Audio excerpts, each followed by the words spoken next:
Yeah. Great. All right. How'd you guys do? I won. Let me check. I think it was like 1 3/4 buy-in, about Great. 100 big blinds. Excellent. Don't have time to go through that. So let's just go through some of this. Yeah, sorry, I didn't upload the things from yesterday actually. My bad. Let me do that now. Um, Here is another simulation. Uh, as well. This simulation is the small blind opened with um, yeah, so this is a small blind open with the three bet response simplified on the flop by the opponent. So here for each of these, the three bet on the flop can only go 1/3. And then if we look at the board overview, betting 1/3 at 52%, still be doing a fair amount of check raising. But you can see that as a result of it only betting 1/3 and playing more as a check raise, you should be checking back around 60% of the time on the flop. On average, you're doing a fair amount of check backs.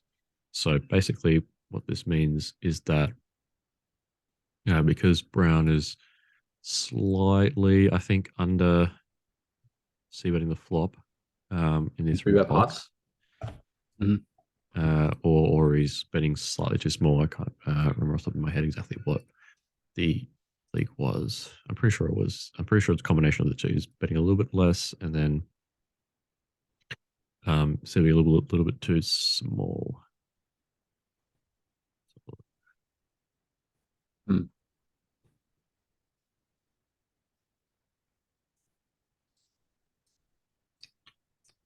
We should check. Yep, do that now.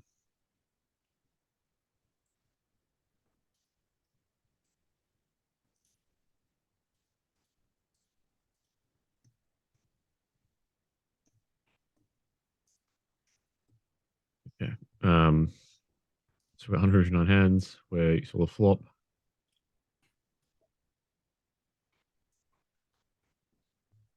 Uh, you can see that his flop check raise frequency here is at 15%. Like say Oh check yeah, that's right. bet, um, like here against a small bet should be around to 20, it's 20% in this simulation. If I pull up another similar similar simulation, um, it'll check raise significantly less because it's just doing a lot of betting itself. Um, so the fact that this check raise frequency in these three pots is a little bit high is just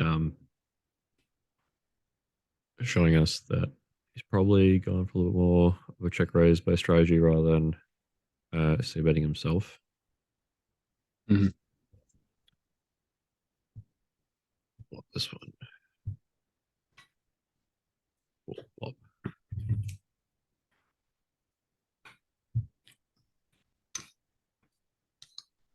Yeah, another thing I noticed, which is like a bit unrelated, I suppose, but it's somewhat related.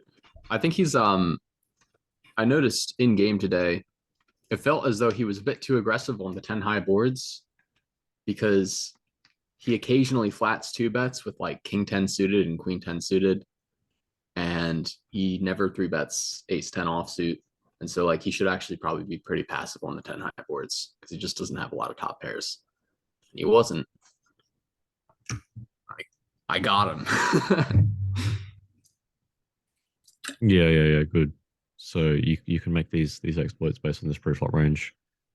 Um, yeah, exactly. Perfect.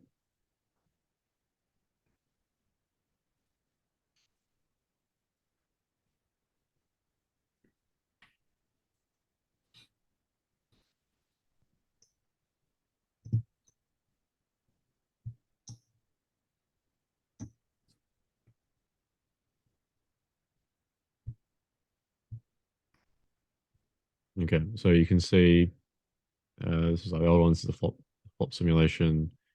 You can already see, 14 points, 14.2 uh, EV, 14.6 EV in the small blind. Hmm. Here also a slight increase in EV. I mean, obviously there's the added bonus. I've got the extra size here as well. Through frequency 19.6 against the small one here in this particular simulation. 19.7 this particular simulation, so it's not that different. The ranges are almost identical, but you can see in the uh, the bigger simulation, yeah, I mean it's almost the same. Some slightly more suited hands in the bigger simulation, and slightly more suited hands in the smaller simulation. So what's the difference between the two ranges that you There's just mentioned? not a huge amount in terms of his range. Okay.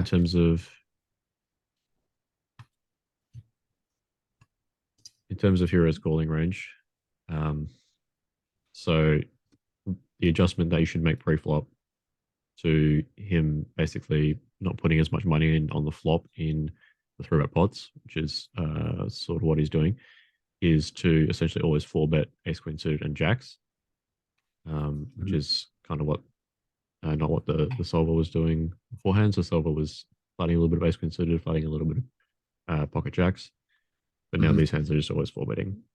Um, so you'll be four betting slightly more, and so for a slightly uh, different size as well. I'm sure this if Okay. the simulation uh, continues to completion, then it will um, see what happens. Queen 7 5.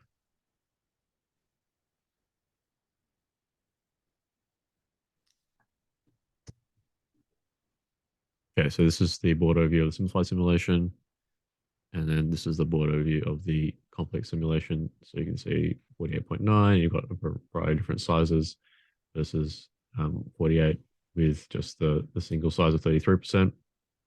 So it's betting roughly the same amount.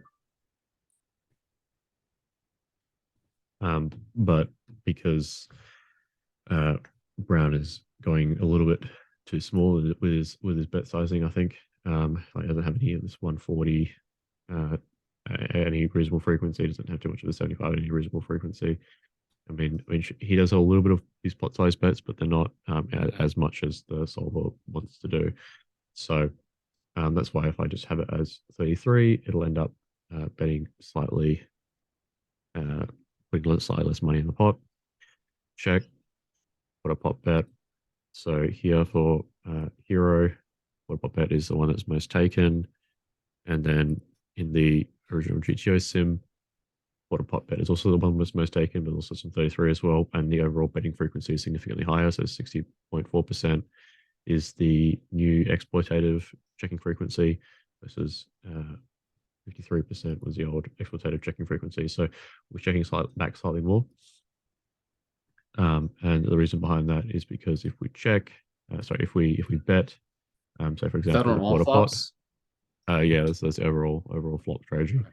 Um, he is going to go for a check raise at a higher frequency um, than I think the sort of GTO line here. So the GTO line wants to check raise at around sort of 17% frequency against this small flop bet, but this new simulation wants to check raise significantly more. So it's doing a lot more check raising, and I think Brown's doing that as well. I think Brown is doing a fair amount of check raising, especially against your small probe size. So say, for example, here he checks the flop and then he faces a flop bet. Faces your flop bet that's relatively small.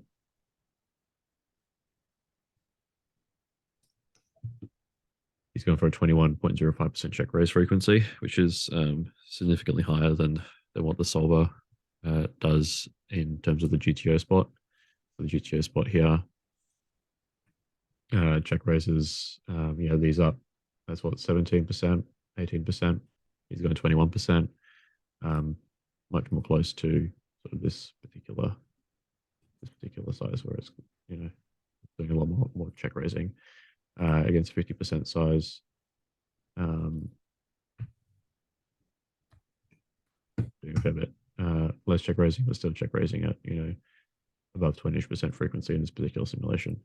So, I mean, I'll give you this one, but the main takeaway is that you full bet more of the jacks, the ace queen suited as the value component, and then you check back the flop a bit more because we know that he's not betting the flop as much and going for a check raise a little bit too frequently. But overall, I think.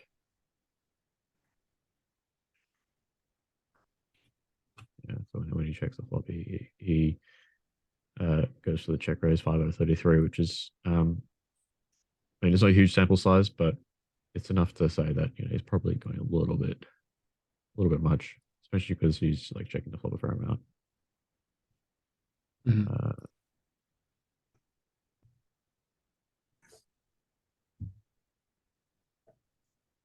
Just bet flop 54%.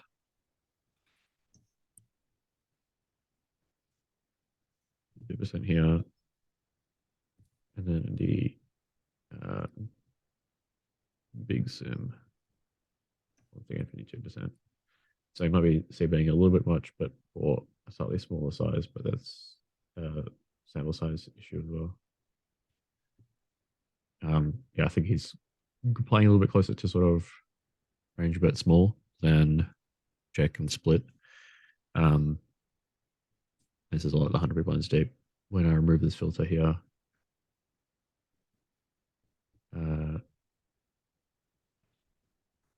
yeah, he's betting around the same. Going for some check raise a little bit more.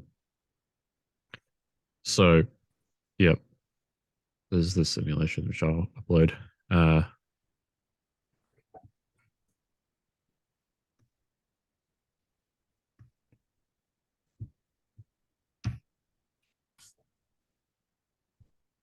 Okay. So there's that. There's the stuff that we talked about before. Basically, because we think that he's overall from these couple of simulations, both the here equals small blind, here equals big blind, we're thinking that because he's putting in a little bit too little money on most flops after he makes an aggressive action pre-flop, then we should be doing a little bit less trapping with our value component, or a little bit less calling with the sort of overlap between the value and the bluffs. Sorry, the bottom of the value range and the top of the calling range. So the jacks, ace queen suited, those hands will make it into the raising range instead. So here you've also got this one with the size. Yeah. Hello, nice haircut. Yeah, so jacks and ace queen suited are still playing a little bit here, but this is when you open big. And then here, jacks, ace queen suited. I mean, jacks, ace queen suited to jacks is basically always going to be making it into the raising range. Let me pull up the other one. So the more recent small blind sim that we've got with multiple sizes, so we can compare it to that one, pre-flop strategy. And these differences are subtle, but I think they're significant enough. Like you can make a clean exploit.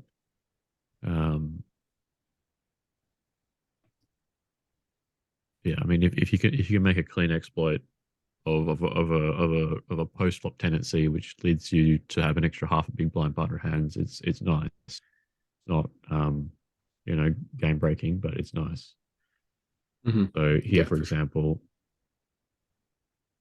so just comparing the two overall frequencies. So this is the unlocked simulation. So post flop is sort of identical for both players, and then the one behind is the one where we're locking him to 3-bet, to c-bet 33% in his 3-bet pots. You can see that we're opening slightly bigger, limping is roughly the same, calling is roughly the same. and so we're going slightly uh, less often in some of these. And you notice how like the EV of aces has dropped a bit. That's because he's Oh not putting yeah. enough money in. Mhm. Right, so like that's the whole idea that he's not putting enough money in, and this is kind of the effect that happens. Uh, Mhm. Top of range under realizes, bottom of range over realizes. yeah, so here bottom of range, more like middle of range, we'll Middle of realize range. slightly. So for example, that and it's got a higher three bit frequency as well. I mean, it's slightly higher in the simulation. Three bit call, and so Jack Saints considered wasn't doing too much trapping. Three bet call Jack Saints considered never trapping. Pocket tens is going slightly more aggressive, and the big size like pocket jacks is 37% before, and then after. Uh, so this is after. This is before. Um, this is before. You see, aces was trapping, and jacks and queens were calling a little bit. Mhm. But after now, aces is always full betting. Jacks is trapping significantly less, or like calling significantly less. Ace queen suited a little bit less as well. But so there's no trapping with aces anymore against the big three bet. Um, and it's just this is all a function of just him not putting quite as much money in the three bet pot as we think that we should have than we think that he should. Yeah. So Yeah. the medium size here, like it's not trapping jacks as much. Before it was trapping jacks around 30% of the time. Um, so yeah, these big pocket pairs, jacks, aces that maybe you would consider going for a trap or something. Instead, we just put it in the full bet range. Notice here that there's no calling with these. It's like suited three, suited twos. These just make it into the full bet range. So yeah, just kind of full bet fairly liberally. So I'll send you this one as well, so you can take a Great. look at how the full bet ranges are constructed. It's subtle Mhm. differences, but these subtle differences add up uh, together. And this is without any sort of pre-flop exploitation. So it's just a clean post-flop exploit uh, magnified to pre-flop. Okay, so Yep. I'll leave you two to chat uh, like 20 minutes before I turn it off. Is that all right? Sure. Yep. Yeah. Great. Stop my.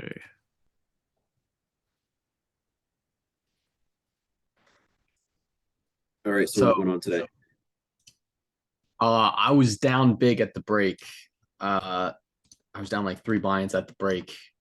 And then I went on a Okay. walk outside. Beautiful day. I came back. I gave myself a pep talk on that walk. I'm like, dude, you care too much about the results. You should care about playing well, and the results are just going to happen. I'm like, all right, Uh-huh. stoic if I win, stoic if I lose. Right. Uh-huh. And then I came back and just like won 5 buy-ins, which was great. Oh, So amazing. I ended the day up like around 175 big blinds ish, Oh, give or take.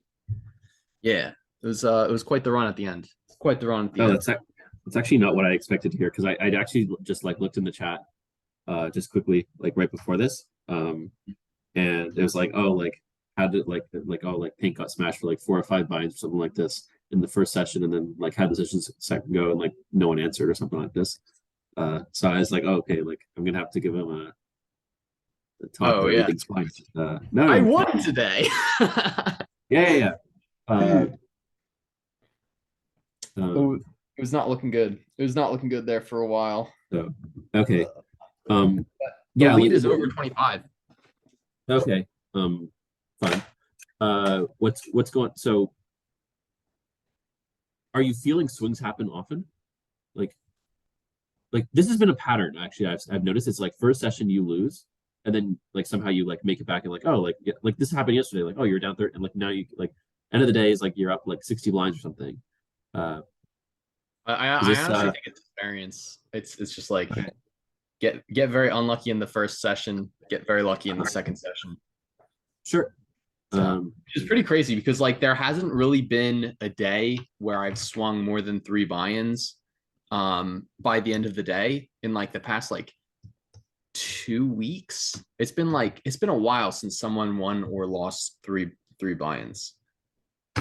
So I mean, all right. but like during the day, like there's big swings, but at the end of the day, we always seem to like be within like 1 or 2 buy-ins of each other, which is pretty Yeah, interesting. you shouldn't expect that to continue. That's really odd, but okay.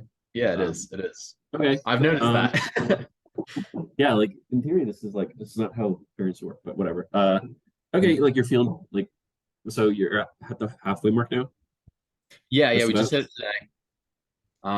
Kind of hoping Brandon bows out, but if he doesn't, I'm in it for the long haul, baby. Yeah, I mean, you bowing out would be stupid. Well, you can't even, right? I can. Actually, funny thing.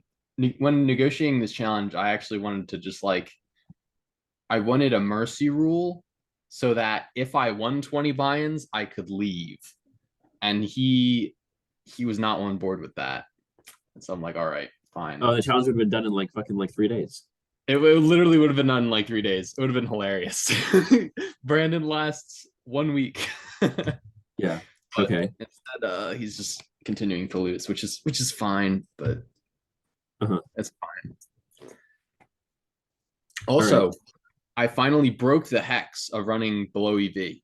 I ran above EV today because I got it in ace queen suited against ace king offsuit, and I won one of the runs. And so now I was like slightly above EV today. Yeah, so broke the 6-day streak. Okay. Yeah, seems fine to me. How are exploits going? Exploits are good. Exploits, preflop Brandon comes off to me as someone who's very confused about how to play against my small blind strategy. And so he's like trying a bunch of different things, seeing if they work. Like in the beginning, he wasn't 3-betting me at all. And now he's 3-betting me. He's 3-betting me an okay frequency, but he's 3-betting a lot more versus the big opens. So I've just been like shoveling like all my good hands into the big opens and hoping he doesn't notice. And so far he has not noticed somehow. I think. Okay. Actually check his frequencies. Checking his frequencies today against the 2.7 open, his 3-bet was 32%. It's like card distribution though. Against the 3.3, his 3-bet was 31%. Against the 2.1, his 3-bet was 18%. That's today. But it's like this month. I want to check it this month because it feels as though he's changed it like starting 2 weeks ago ish. So facing the 2.1, his 3-bet is 21, fine. His 3-bet against the 2.7 is 20. It's good, a bit high, but good. And against the 3.3, it's 21. It's like it's high, but like could be card distribution. Could be. Probably not, but could be. But yeah, the exploits are good. I definitely feel like I have better grip on the game than Brandon at this point. Maybe he feels the same way. Maybe he feels as though he has a better grip on the game than me. But there would have to be some sort of cognitive dissonance there. Okay.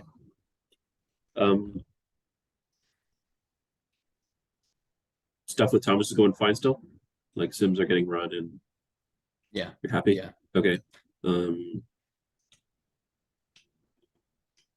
Yeah, I guess I don't have too much to add. Like, yeah, so much of this is like same old at this point. Like, yeah, business as usual. You know, another buy-in or two for the kid, and back on it's track. like, dude, like every fucking day is the same. Like, oh yeah, he like goes down and then like ends up being up between half a buy-in and a buy-in and a half or so, and then just like You know, just Brandon's got to be rinse so through it. frustrated because he always wins in like the first session, and then he always loses it back. Like he can just never Uh-huh. finish it out. Yeah, I mean, if I were him, I'd be like, he definitely has been like, I don't know how to say this, like acting really strange. Like me and him were friends before. Like we never had a fallout, right? Like I just stopped playing poker mainly, or like I stuck with Zenith. Like I never like, we never like had a fight. And like he found out that I bet against him, and he like took it super personally. Oh damn! I guess because like he's been like want more action, and like just like not very nice. I don't know how to say that. Like I don't know, it's like That seems it's to be never bad. fun to be losing, but like surprised, I would say.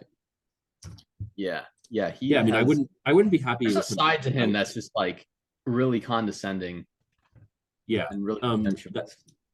yeah. I mean, that's why this challenge happened. Yes, yes, it is. There is a side to him that is very condescending. Like one of my former students named Camden, who has ego problems of himself, let's say, but like yeah, him and Brandon like really just like they're both they both don't get along because like neither of them are willing to ever apologize, and like both of them can be pretty like Abrasive. stuck in their ways, I say, and stuff like that. So Oh, yeah. this is what it like are very steadfast in like holding to beliefs about like something that might have happened or whatever. So regardless, doesn't it's not our job to speculate on this. So Yeah. Can I share my screen? yeah, I think Thomas has to enable it. you can. I can. Oh no. I think Thomas has to enable it. Yeah, he has to enable it, but he's away. He's probably preparing for school or whatever, right? Yeah. All right. So there was this hand I played against Brandon that I thought was kind of funny.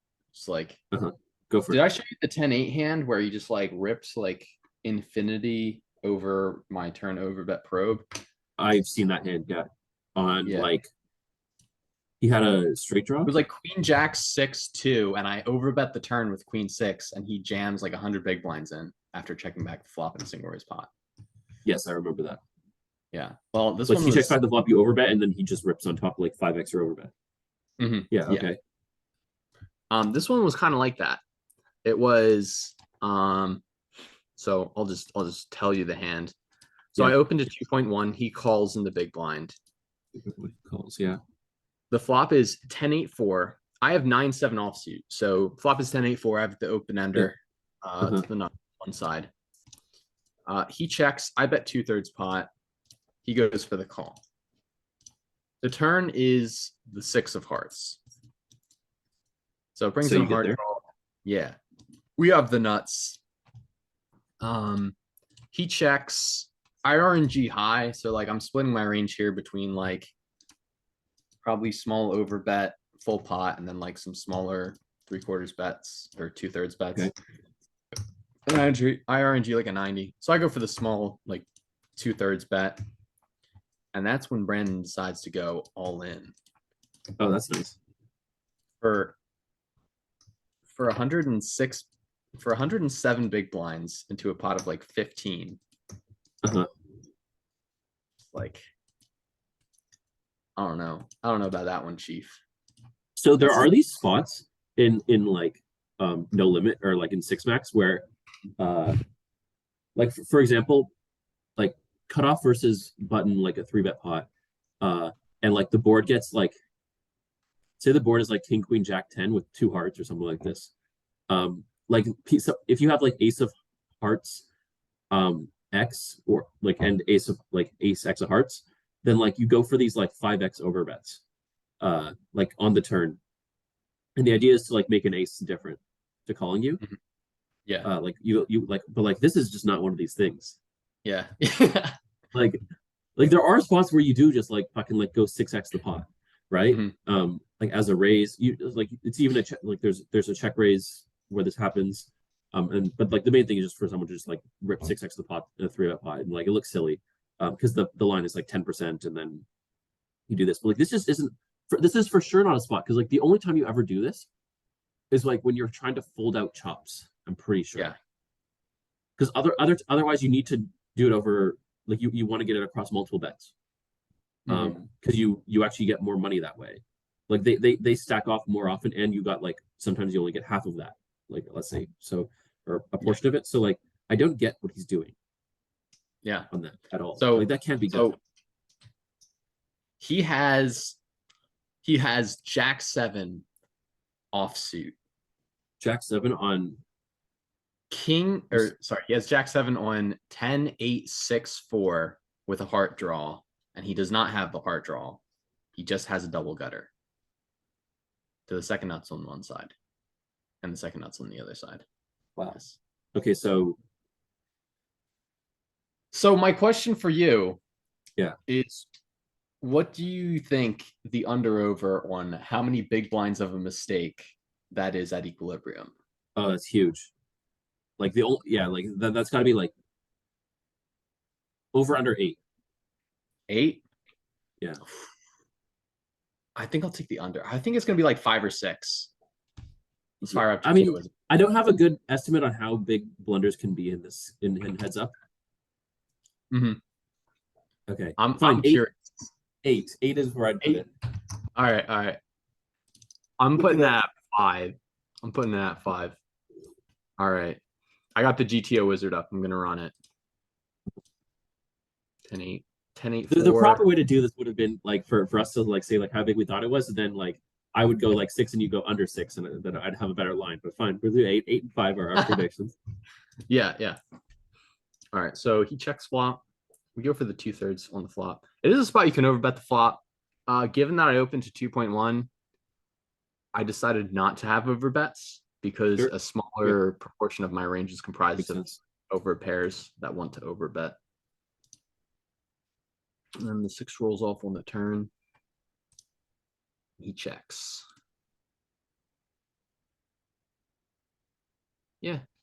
Splits between 67, 100. There's not that much overbetting though. There's like 2% overbets. But I mean, you can overbet the nuts. We go the 67 route. All right, so his hand does do a lot of raising.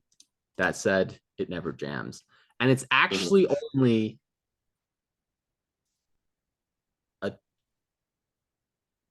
2.6 big blind mistake. Okay. To jam. I mean, the question is like, how many hands has he done this? Does he think he has an exploit here? I don't know, man. Maybe. Like, because he's done it a few times where he just rando jams. Yeah. And I guess like you've told me about 2, and we've had it sort of both times, right? So we have to see, but like, has he done this before? Like when we fold? He Yeah. I've folded to his jams before. But no, like, but like when they go like 6x the pot. Yeah. Oh yeah, I've done enough folding because like you don't even really need to call that much. Like solver's calling 27% here, so it's like it's just like he takes spots where it's like you should just never really have jams. He did do it the other day when he had the nuts, which made me sad because I had top 2 pair and he jammed the turn, and I'm just like, guess I call. And I checked it in Pio, and top 2 always calls. So yeah, I mean I guess that's my question. Like if he's supposed to be like if he thinks he has something, we should confirm that he doesn't. Maybe, but I don't know. It's not happening like quite enough. But yeah, it's a rare moment. But okay, he has some zoom moments. Okay. But we do call with the nuts and we win. Both runs. He had 9% equity, I think. 7% equity. Not where you want to be in a 200 big blind pot. Trust me, I know. All right.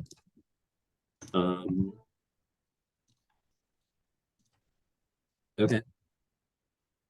So that was an interesting hand that I played today. Well, you said we're at 25 buy-ins halfway through the challenge, 12,500 hands. So I think we're winning exactly like 20 bigs per 100 or something, right? Yeah. I calculated it out. It's like 20.1 big blind per 100 rakeless. And that, because we're halfway through the challenge, Brandon needs 20.1 big blinds per 100 to Yeah. win.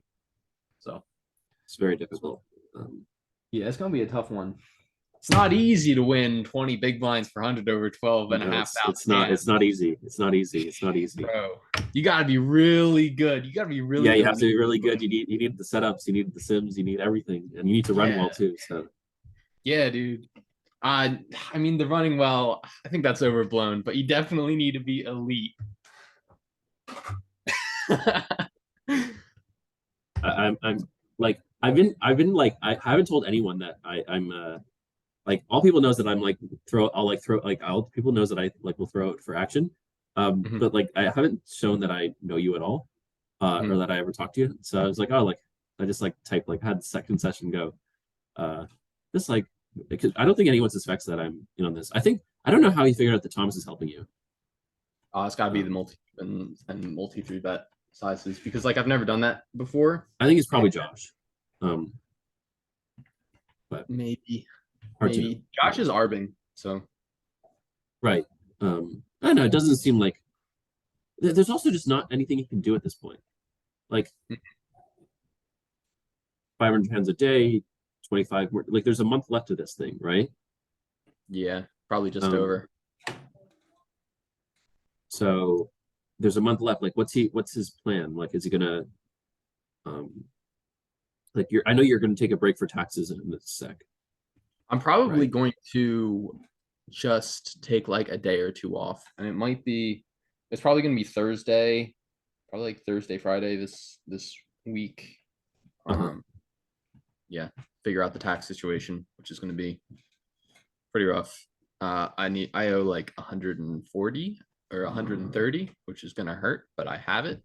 I have a lot of cash, so pay that off and move forward.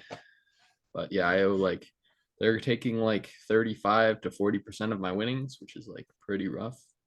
Yeah, nothing turns people into libertarians more than like government taking their money. I promise. Yeah, yeah, dude. You know what? I've Everyone been a like libertarian this whole time. I was a broke. Oh, me too. I've been libertarian since like 18 or something. But like I actually have a joke where it's like I turned like super libertarian when I worked for the government and then like stopped working for the government. I had a co-op like a university, like a 4-month job for the government, and I did nothing, right? And I saw everyone around me doing nothing. I'm like, how does anyone like ever like the people have been here for like 30 years and they do nothing all day. Like they do jack all. Like, what was it? I was a like a government research scientist basically. And I did nothing. Nobody in my like small group did anything. And then nobody like even like in like adjacent groups did anything. Like I think I did like 3 things. I played Pokemon Go the entire summer. Yeah, nobody did anything. Like I didn't get it. I got a great evaluation afterwards. Don't understand. Wow.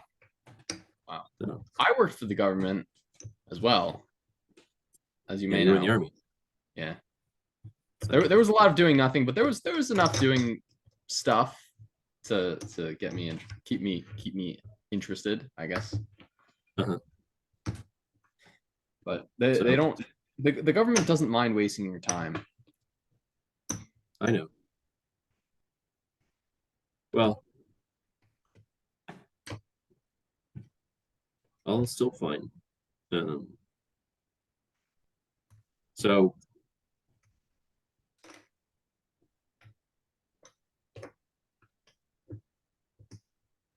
oh yeah, back to the challenge. Yeah, any concerns you want me to deal with or anything?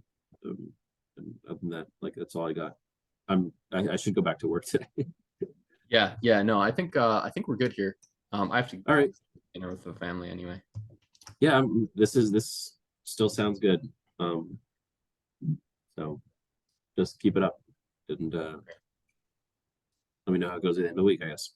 All right. So see ya.